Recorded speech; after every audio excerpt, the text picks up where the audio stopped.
Hello, I'm Luz Marina Arias, professor at CIDE. I'm here with Professor Leonard Wantchekon, who is a professor at Princeton, a professor of politics.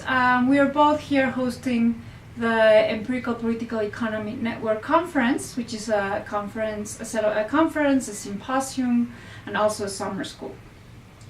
In fact, Professor Wantchekon founded the Empirical Political Economy Network, and he also founded the African School of Economics. So could you tell us a bit more about what this network is about and about the African School of Economics? So as you mentioned, the network is about summer schools, conferences and symposiums that we organize every year on several themes relevant to political economy. Last year it was on governance and democracy. This year is on economic history, and next year is going to be about organizations. And typically before every conference we organize a summer school where we basically take a number of students, about 40 or 50, where we give them some overview of the literature on empirical methods. So the network is funded by Princeton University, particularly by Santander Bank, and it's part of a global initiative at Princeton to reach out to universities around the world.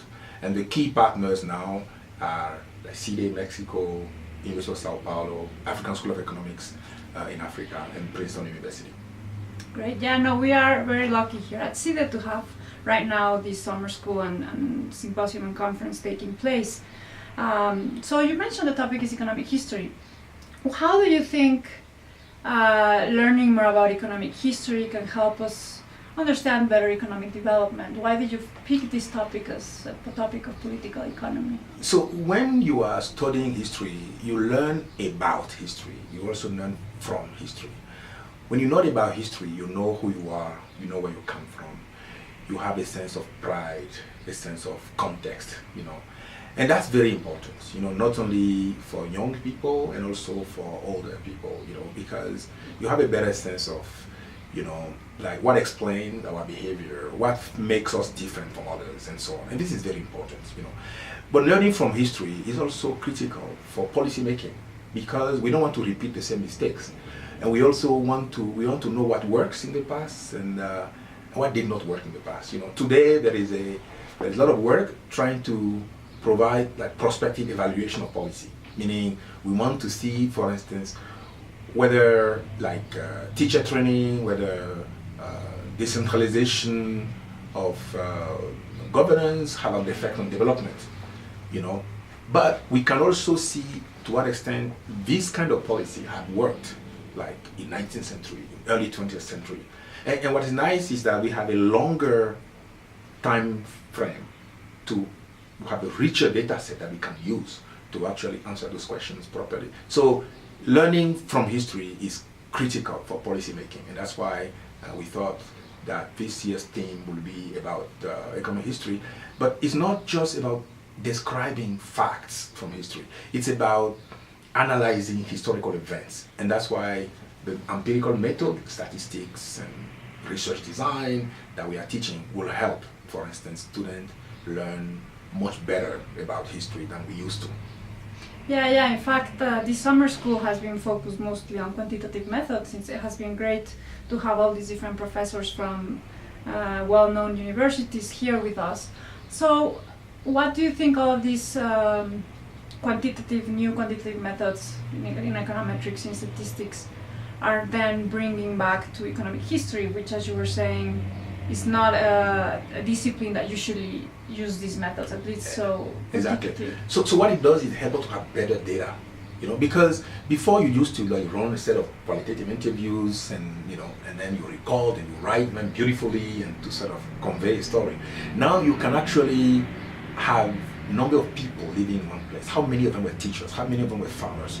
What kind of house we're living in? What are the distance between where they live and the nearest farm or the nearest market? And if there was conflict, you can have a clear sense of how many people were involved and so on. So, having statistics about historical events is critical. But also, it's about linking historical events together. For instance, what are the main causes of like regional development. Is it education? Is it institution? So now we have tools to be able to disentangle between the different causes of economic development and think of what is key. So we have better idea of causality, and we also have better data, with the new methods. Great. Yeah. Could you want to tell us a bit about some of your work, an example of how you have used these methods? So I have been doing some work on colonial schools, because I wanted to see, for instance, how education help reduce or perpetuate inequality, and also want to understand how the benefit of education spread geographically and also from one generation to another. So what I did was I was able to get the list of all the kids from the very first school set up in Benin in 19th century and early 20th century, and also I find a way to create a sample of individuals from the same generation who did not go to school. And I was able to, by comparing the two groups, I was able to isolate the effect of education on their personal development, like income, profession, and also regional development, places where you have school versus places where you did not have school. And I was able, through this data, to locate the channel, the mechanism through which education affects professional and economic development.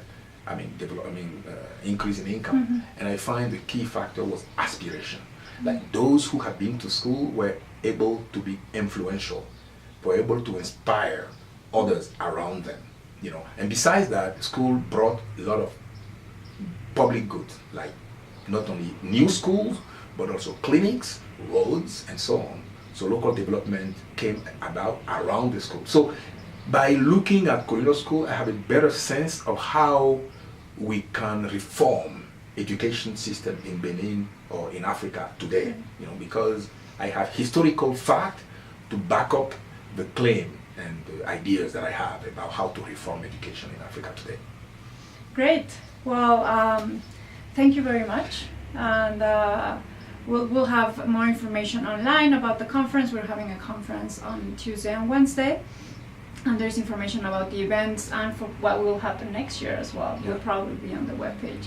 Well, thank you for... Thank you very much. It's a great pleasure to be here. And I consider myself a little bit like a Mexican because I have a lot of my students from Mexico who introduced me to this place, and I've been extremely happy and to be part of the group since I came about a week ago. Yeah, many Mexican students that are at Princeton doing their PhDs are working with Leonard. Yeah, that's a privilege. Thank you. Well, thank you. Thank you.